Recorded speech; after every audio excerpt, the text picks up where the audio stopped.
So just a few quick tips. So maybe you've got your first fiberglass board, or you're starting out surfing and a bit unsure with how to wax your board. It's not really rocket science, but you've got FCS wax here. So pretty much what you want to do is ultimately you want to try and get like a nice even bump across the board with like an even spread.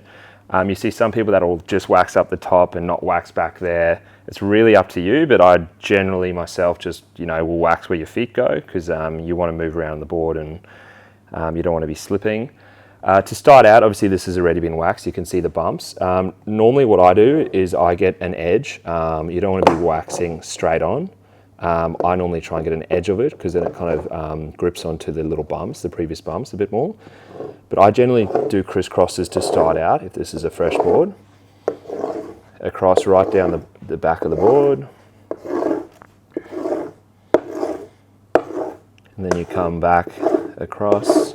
And that just gives you an even spread. So when you start actually waxing the board, you're removing a thin layer of that, and it's starting to build up your bumps across the board, which gives you a nice even layer. Over time, if you just keep waxing, you're going to get a big build up of wax, and then you kind of want to remove your wax over time.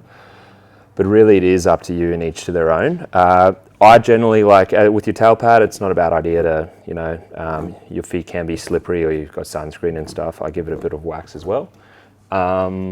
Yeah, and the goal is really to it's always good to have a nice clean, even bump across the board with all those bumps. So try and be even across the whole thing, as opposed to just getting too crazy in certain spots. But yeah, just some tips on waxing your board.